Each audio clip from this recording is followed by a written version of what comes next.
Welcome to CRB9 news. Madugula కూటమి MLA అభ్యర్థి బంగారు సత్యనారాయణ మూర్తి ప్రచారానికి నియోజకవర్గంలో ప్రజలు బ్రహ్మరథం పడుతున్నారు. చీడికాడ మండలంలోని గుంటి, కొత్తూరు, కోణం, చీడికాడ, సిరిజాం, విబిపేట, కండీవరం, అప్పలరాజుపురం గ్రామాల్లో విస్తృతంగా ప్రచారం చేశారు.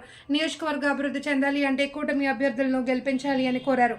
మైదాన ప్రాంత గిరిజన గ్రామాల్లో ఎస్టీ జాబితాలో చేర్పించి మైదాన ప్రాంత గిరిజనులకు న్యాయం చేస్తామని హామీ ఇచ్చారు. నేడు గ్రామాల్లో ఉపాధి హామీ పథకం అమలు జరుగుతుంది అని, ఉచిత రేషన్ బియ్యం అందుతుంది, ఇంటింటికి జలజీవన్ మిషన్ ద్వారా నీరు అందించేందుకు మోడీ ప్రభుత్వం కృషి చేస్తుంది అని, మోడీ ఎంపిక చేసిన సీఎం రమేష్ను గెలిపించినట్లయితే ఈ ప్రాంతం అభివృద్ధికి తిరుగులేదన్నారు. ఈ ప్రచారంలో టీడీపీ నేతలు, బీజేపీ కార్యకర్తలు, జన సైనికులు, టీడీపీ కార్యకర్తలు పాల్గొని ఉపాధి హామీ పనులు నిర్వహిస్తున్న ఉపాధి హామీ కూలీలకు కూటమి అభ్యర్థి చేయు అభివృద్ధి పథకాలను వివరించారు. సంవత్సరానికి 3 గ్యాస్ బండ్లు, ఇప్పుడు ఎంత అయింది గ్యాస్ బండ? 12 కదా. గ్యాస్ బండ 3 గ్యాస్ బండ్లు మీకు ఉచితంగా చదవడుస్తాను. పట్టుకొని దూరాభారంగా వెళ్ళాలి.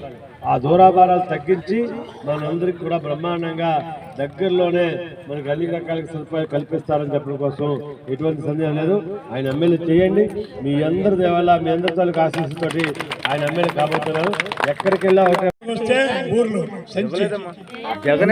చంద్రబాబు ఇచ్చినాడు సంక్రాంతి కనుక నెయ్యి, బెల్లం, గిల్లం అన్నీ వచ్చి కదా.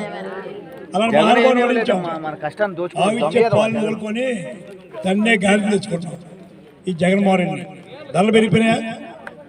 అన్ని ధరలు పెరిగిపోయినాయి కదమ్మా. అందుకే రేపు చంద్రబాబు నాయుడు గారిని మళ్ళీ గెలిపించిన, మహానుభావుడు మోడీ గారి నాయకత్వంలో రమేష్ గారు గెలిపించిన 3 సిలిండర్లు మీరందరూ వినాయక సిలిండర్ గ్యాస్ ఉందా? గ్యాస్ ఇచ్చింది ఎవరమ్మా? దీపం చంద్రబాబు నాయుడు గారు, తర్వాత మోడీ గారు ఉజ్వల యోజన 3 సిలిండర్ ఉచితంగా ఇస్తాం. ఎంతమంది పిల్లలు ఉంటే చదువుకున్న పిల్లలకి ఒక్కొక్కరికి 15,000 సంవత్సరానికి ఇస్తాం. నాకు తెలుసు మీ గిరిజన 4 ఉంటారు పిల్లలు. 4 ఉంటే 4, 15, 60,000 రూపాయలు సంవత్సరానికి వస్తుందమ్మా. మీకు నెల మీ అకౌంట్లో మీ ఖర్చులకి 1,500 రూపాయలు ఎంతమంది ఆడవాళ్ళు ఉంటే అంతమందికి బ్యాంకులో వేస్తామమ్మా. ఏమా 3,000 రూపాయలు పెన్షన్ 4,000 చేస్తాం. 50 సంవత్సరాల దాని అందరికీ పరీక్షిస్తామమ్మా. ఏమ్మా చదువుకున్న పిల్లవాళ్ళకి 3,000 ఇస్తామమ్మా. తర్వాత మీరు ఎక్కడికి వెళ్ళినా కోణం నుంచి దేవరాపల్లి వెళ్తావా, విశాఖపట్నం వెళ్తావా, లేకపోతే తిరుపతి వెళ్తావా, ₹1 చెల్లించకుండా బస్సు ఫ్రీగా ఆడవాళ్ళందరికీ బస్సు ఫ్రీ అమ్మా. రైతుకి మగవాళ్ళకి పాస్బుక్ మీద 20,000 అన్నదాత సుఖీభవ పథకం ఇస్తామమ్మా. 5 లక్షల లోపు ఎక్కడ వైద్యం చేయించుకున్నా ₹1 మీరు చెల్లించక్కర్లేదమ్మా.